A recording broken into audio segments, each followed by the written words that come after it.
Hashem, today's daf yomi is dedicated for Shemir for the Chayalim, Matzal for the Shvuyim and Yeshua for Am Yisrael.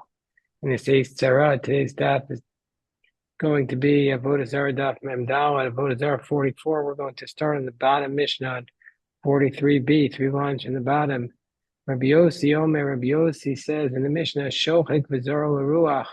Rabbi Yossi says that if you have an idol, find an idol that was worshipped, you have to crush it up and you can throw it into the air, or mato or yam, or throw it into the sea. You have to grind it up. Amr Chacham said, no, afu nasa devil, that's not effective because that's like a fertilizer. And you're getting some benefit. You're not allowed to get any benefit from the cherem. So that's how there's a dispute between Rabbi Yossi and the Rabbanan. Tosfos says the nature of this dispute is whether if there's something that's prohibited, but if it combines with another element to cause, let's say here, the fertilizing, since the idolatry combines with a permitted element, do we say it's permitted or prohibited? Rabbi Yossi says it is permitted, and the Chachamim say no, it's prohibited. So Tanya, the Gemara says, Rabbi Yossi. Rabbi Yossi responds, but I'll give you an example of where an idolatry was ground up. It says, by the Egel Azav on top of them, Asher Asitem, Es Egel Akachti, Esrofo Tobaesh. It says, and your sins that I made for the golden calf, I took it and I burnt it in the fire. Akoto so Tachon Hetev. And I ground it up well, ad asher dak, until it was very thin. We'll offer it to ashes. And I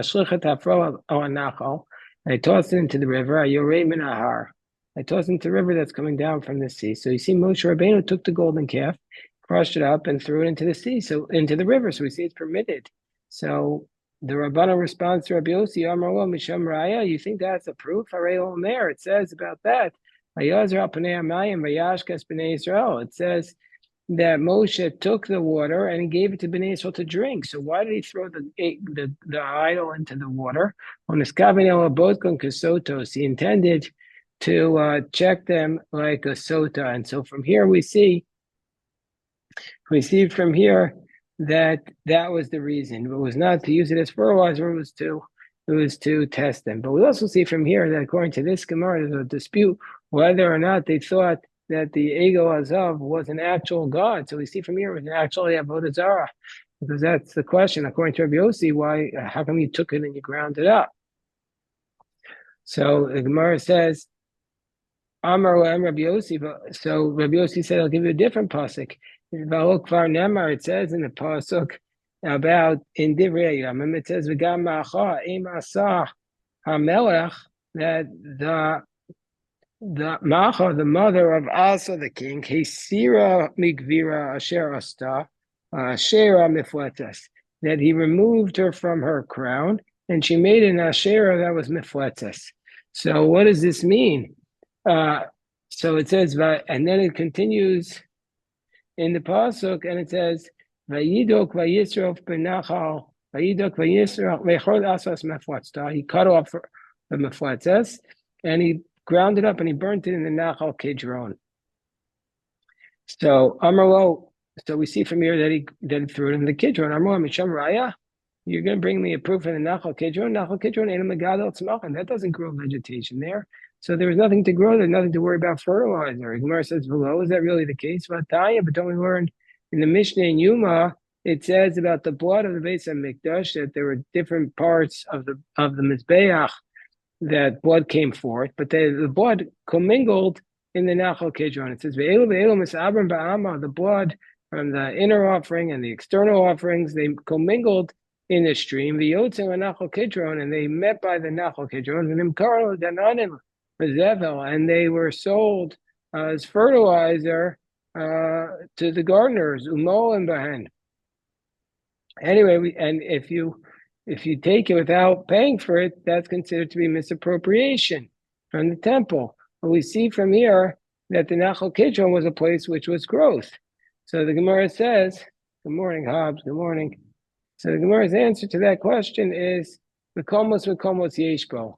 Yesh makom megadat tzmacham, yesh makom she'en megadat tzmacham. So the Gemara's answer to this question is, indeed, there are multiple places in the Kidron River. Some they grow vegetation and some they don't. We're in 44a, around 10 lines from the top. So it says that Asa took the mifletzes of his mother Macha, my miflatz. So it says he cut off her miflatz. What is that? What does that mean? Amar Yehuda da'ave mafli leitzinusa, that she would make her leitzanas. It was so shocking. What was it? Because the time Rav Yosef come in zichros astelo, us in the velasel b'chol yom. She made like a statue for Asherah, and it was a statue of the zichros of the male parts, and she had bia with it every single day. Amar and Rabbi Yossi, another attempt from Rabbi Yossi to prove that you could take an idol and just grind it up and throw its ashes into the sea, or into the air. So Rabbi Yossi says, "V'lo kvar nemar," after Moshe Rabbeinu, after the Bnei Israel sinned by complaining, and God sent them a plague, and Moshe Rabbeinu built a snake, and whoever looked at the snake in the statue of the snake would live.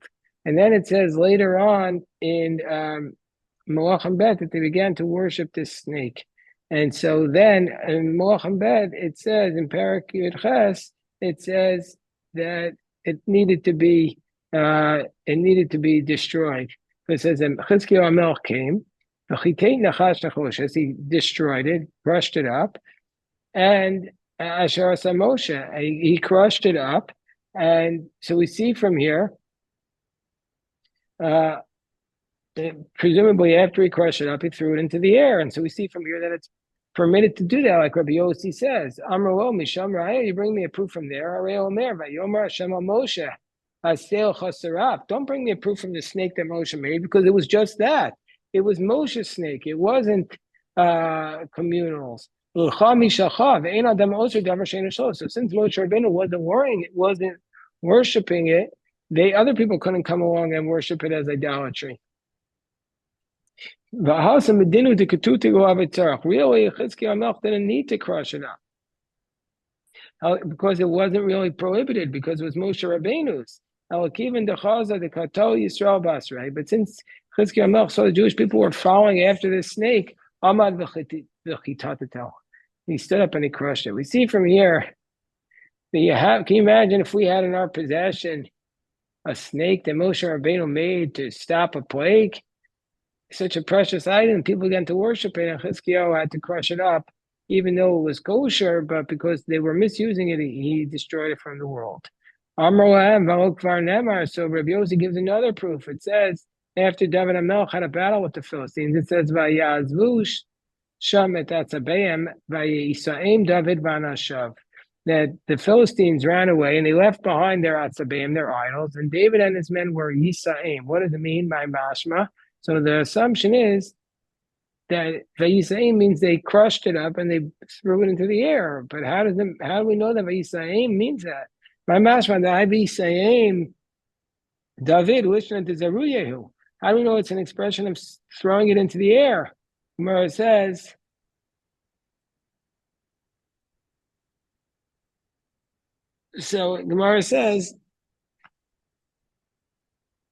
in talking about Yosef, Tizarim v'ruach tisaim.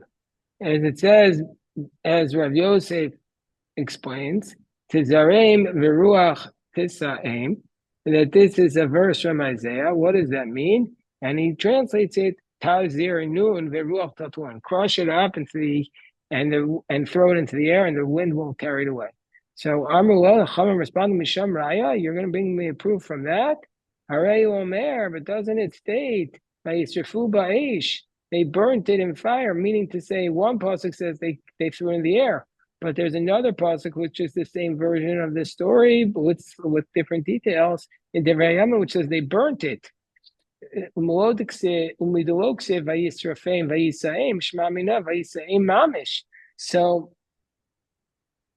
So we see from here that from the fact that the pasuk says that from the fact that the second pasuk says that it doesn't say in Shmuel in the first time Vayisrafim Vayiseim, just Vayiseim, Shema Minah, Leisaim mamish, that they took it not to scatter it in, but to actually benefit from it. So we see one verse says that they've ultimately burnt it, but the first verse, which we had said meant the sprinkling in the air, can't be, because they later burnt it. So it must be that the first time they took it to benefit.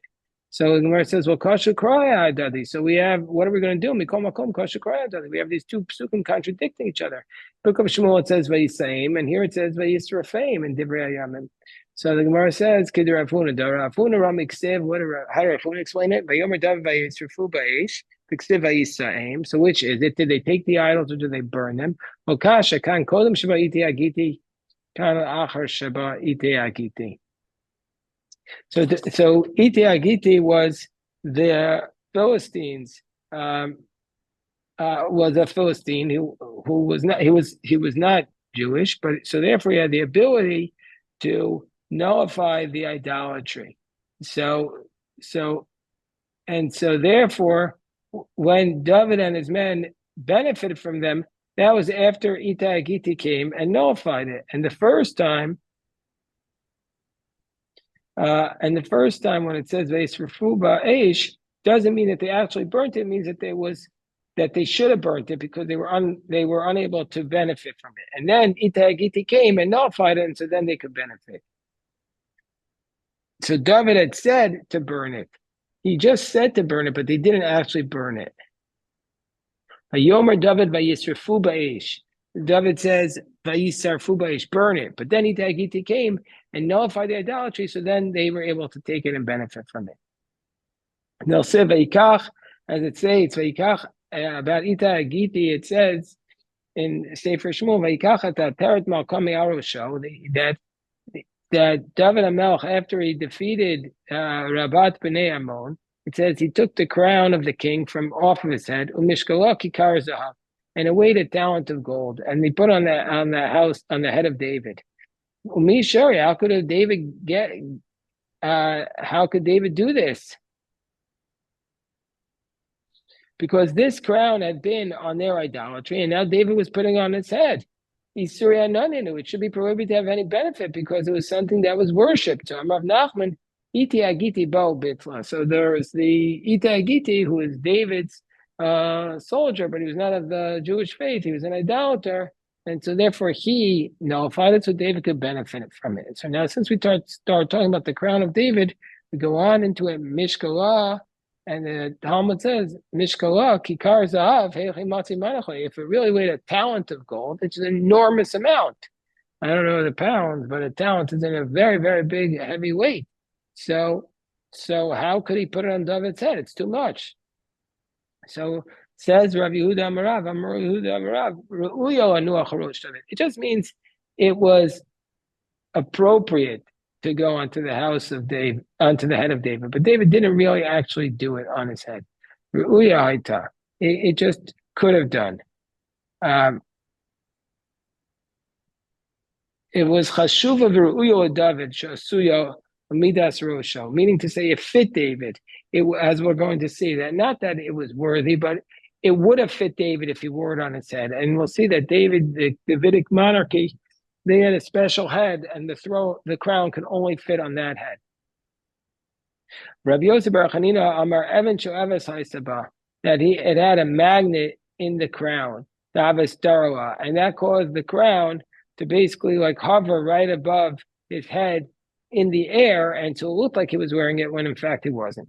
Rabbi Eliezer Amar Evan Yikar Haisaba Shashavak Yikar. No, it means it had a precious stone; it was worth a talent. Gemara says, let's talk about the crown that David wore. Zosai Sawi ki pikudecha natzarti. So what does that pasuk mean? My kamar, hachi kamar, bischar she pikudecha natzarti, zotai sawi leidus.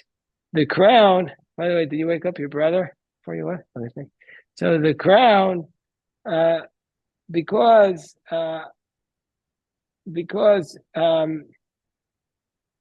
this crown, and as a reward for the pikudecha, for the testimony that I was worthy to be the king, this will be schar shepikudecha and etzarti. Zosai Salilatus, as a reward for the fact that I was appointed to be king, this crown is a testimony for that. Maidu. So what is the testimony of the crown? How does the crown testify that David should be king? David used to play the crown in the place where the tefillin volamto, and it fit him. Meaning to say the crown would only fit on somebody who was worthy. So the Gemara asks the question, how could David wear the crown? How could he wear a crown if he has to wear a tefillin? So there was a place on the head appropriate to wear two tefillin. And so therefore they put the crown and the tefillin. Tefillin is called pe'er. Tefillin is called your glory. Tefillin is also our crown. That's why we don't wear tefillin on the morning of Tisha B'Av, because we're not crowning ourselves. We can't wear the glory. We see from here that the crown was worn with the tefillin. The Gemara says, "Vayotziu es ben hamelech, vayinu alav es hanezer v'es ha'edus." And this refers to when Yoash was appointed king. It says that they took him out and they put a crown of testimony on his head. Nezer zukwila edus. So nezer is a crown. Edus, what's edus? Edus will based of it. When he wore the crown, it testified that he was from the house of David. Shekol Royal Malchus Olamto. The crown would only fit somebody who was from the house of David. Of course, if he was not from the house of David, it wouldn't fit him. Gemara says, "Adoniyahu ben Chagit minasei lemor." Similarly, Adoniyahu, the son of David, he wanted to reign, but he wasn't appropriate because he thought the crown would fit him. But the crown only fit on the one who was worthy, and it didn't fit on his head. Midrash says that there's a special ridge on the head of descendants of the house of David, and this crown would only fit there. So Adoniah, what he did, what does that mean? He had 50 men running for him. Big deal. My Rabusa. What's so special about them? Tana kulam netuim tachol. All of them were missing their spleen. And why? Because they felt the spleen was weighing them down. It was they felt it made them go slower. And they cut off the skin under the bone on the bottom of their feet, because that was slowing them down, because they would feel the thorns and the rocks. So they just had bone, so they had no problem going faster. It was a technique they used. Okay, so now we're on the top of Mem Daled Amud Beis. Says the Mishnah, Shaul Prokus ben Pelosophus is Rabbi Gamliel ba'Akko. Prokus, the son of Pelosophus. I think Pelosophus is, Rashi says he was an idolater, but you could see the word is philosophy. Philosophist. So Prokus, the son of Philosophus, asked Rabbi Gamliel when they were in Akko, they were bathing in the bathhouse of Aphrodite, and when he was there, he asked them a question. You can't get any benefit from the idolatry. So what are you doing here in the bath of Aphrodite? She's an idolatress. So Rabbi Gamliel says, I can't answer you. We're in a bathroom. You're not supposed to talk in a bathroom. This is the halacha. You're not supposed to talk in the bathroom because it's not sanua. There are shade in there. So anyway, the person's not supposed to talk in the bathroom. Also, another reason is you might come to actually say something which has the name of God in it. Let's say you see me in the bathroom. My name is Shmuel. Well, then you say, hey, Shmuel, how are you doing? But Shmuel has the name of God in it. Or you say, Shalom Aleichem, how are you doing? Shalom is also the name of God. So you're better off not to say a word in the bathroom. Certainly, for sure, not when you're actually going to the bathroom. But even if you're just in the room, like getting a tissue or whatever, you still shouldn't speak then. So Ukashayatzo, when Gamliel left, Amarlo Anilo Bati Bigvula Hibagvula. He said, I didn't come to Aphrodite. Aphrodite came to me, meaning the bathhouse was here first. And Nasa Merchatz Lenoil Aphrodite. Omer Nasa Aphrodite Noil Merchatz. Also, the Aphrodite is subsidiary to the Merchatz. We don't say let's make a bathhouse as a decoration for Aphrodite. We say let's make Aphrodite as a decoration for the bathhouse. The bathhouse is the main thing. Then he gave a third answer. Davar Acher. If you gave a lot of money, you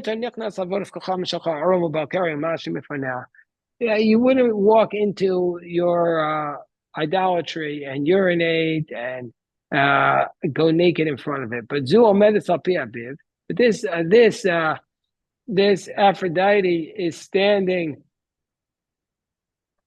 at Alpia Bib. Bib, what Rashi says was the ditch where they would take out like basically the waste to the public domain, the water to the public domain. So it's standing there in the entrance to the ditch, meaning in the place of disgusting place.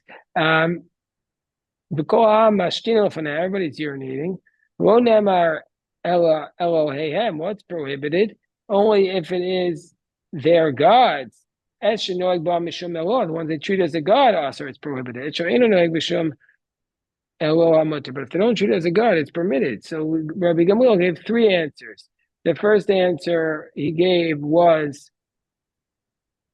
that first he said, actually, I'm not allowed to answer you, I'm in the bathroom. But when he went out, he said that I was here first. The bathhouse was here first. The second answer was the bathhouse is the main thing. And the third answer is they don't treat it like a god. They're treating it like disrespectful. So the Gemara says,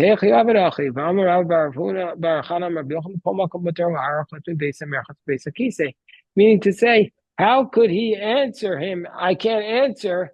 You're even allowed to say in the bath. So Rashi says the question is that even though he said it b'lashon chol, even though he didn't say it in Hebrew, it still should be prohibited.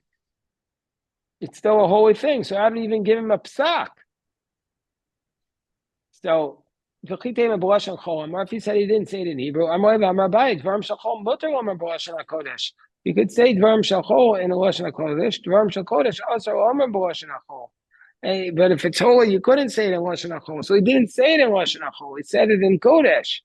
So if that's the case, how do they say it? So Tana Kashiyatza Amar Lo Okay, he didn't say that. He was like, they asked him a question and he says, like he points to his mouth. He's like, wait a minute. And then after he got out, he says, listen, I can't answer you in the bathroom, I'll tell you.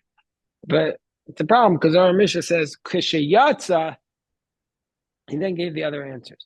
Amar Chavra Yosef Baribi Amar Aboshaya Tshuva Genuva Yeshiva Gamliel also. Gamliel gave a Tshuva Genuva to say he gave a fake answer, a stolen answer, not real. But I say so. The Rav Oshaya said that it was a fake answer, but I say it was a good answer. Magnuba say, how is it like fake? The Kamaro Zu Omedas Apia Biv says this one's standing on the entrance to the ditch. Everybody's urinating for it. So Rabbi Shai was saying it's a tshuva genuva. Who cares if people are urinating before? Rava. Or yochiach Baal Peor should indicate it because they defecate before Peor every day. And it's not nullified. Vani Omer Eina Genuva. I say it's not Genuva because Zu Avodasa B'kach v'Zu Eina Avodasa B'kach. That's the way Peor defecating is not disrespectful because you worship it by defecating, but Aphrodite you don't worship it by urinating. So that's the first approach. And Amar Abaya Gnuvasa Me'achas. Abaya says, no, this is the stolen answer. This is the fake answer. The Amar Anilo Bati B'Kvuah he say I was here first. What does it matter if Aphrodite came into Rabbi Gamliel's presence? If you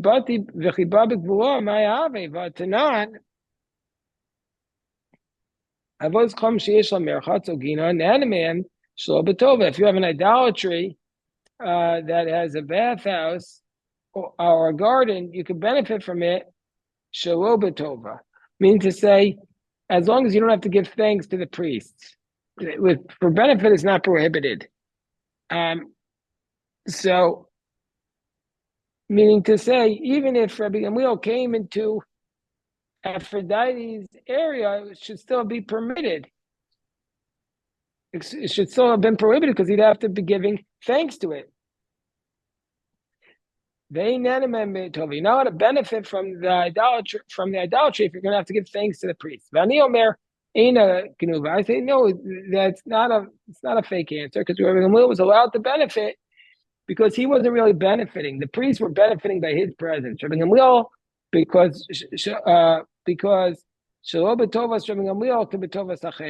Meaning to say that Rabbi Gamliel was very chashuv, and so therefore it was like a good thing for the priests that he's benefiting from them. So therefore, if it were not for the fact that the bathhouse was first, it would have been prohibited, because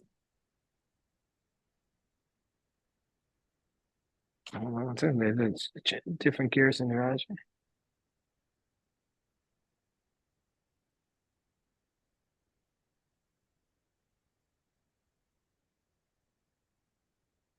Yeah, so it would have been prohibited like he is Hayasar Kamahana, as though he was benefiting. But the bathhouse came first, so that's what Rabbi Gamliel is saying.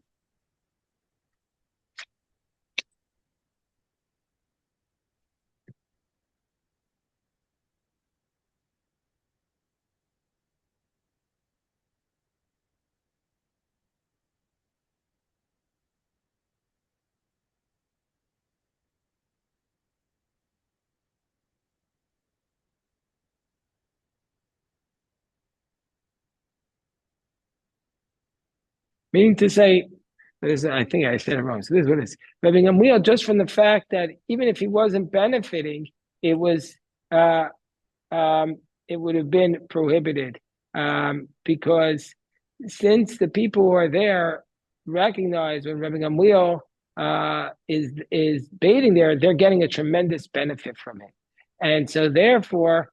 And therefore, Rabbi Gamliel says that since the merchatz came first, uh, therefore I'm allowed to benefit. I'm allowed to bathe there. But if he had, and he doesn't have to, he doesn't have to give gratitude to the Komrim there. But if the bathhouse had not come first, then it would have been a tremendous praise for them that Rabbi Gamliel was using. A third approach is from Rabbi Shimi Bar Chia Amar Gnuvasa Me'acha de Ka'amar Omedes Albev V'Kol Adam Mashtinim B'Fanea. He says that the Genuva is from here, that he says that everybody there is standing and urinating. What's the big deal? Vatzanan Rak B'Fanea Ishtim B'Fanea Gera. That it says in the Mishnah that if you spit in front of the idolatry and you dragged it and you defecated, so he threw the defecating. Already doing a potato, it's not nullified. So big deal. That doesn't nullify it. I say no, it's a good answer. There's a one-time thing that you spit on it. And then it'll be appeased. Here, it was just in a place of like the plumbing line. So for sure it was a problem. Fourth approach, it says, what's the genuva? The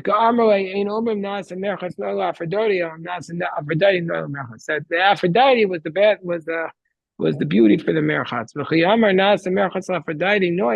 If he says that the bathhouse became, even if he had said let the bathhouse be a beauty for Aphrodite, Mayavi, what's the big deal? Vatanya Omer Bayazela was coming, Kozela what is coming, Omer Klum. If you say this cup is for idolatry, this has for idolatry, it wouldn't matter. Because you can't just say something, you have to actually worship it for idolatry. And I say no, it's not a stone answer. Yeah, for sure, the merchatz is not prohibited to have benefit from it. Wouldn't become prohibited. Nevertheless, you're still prohibited to beautify idolatry, and so therefore, if Aphrodite was there before, and he was bathing there for noi, it would have been prohibited. But since the bathhouse came first, so therefore, when Aphrodite was placed there, it became beauty for the merchatz, and so therefore, the bathhouse was not prohibited. Okay, this is the Daf Yomi. Hold on one second.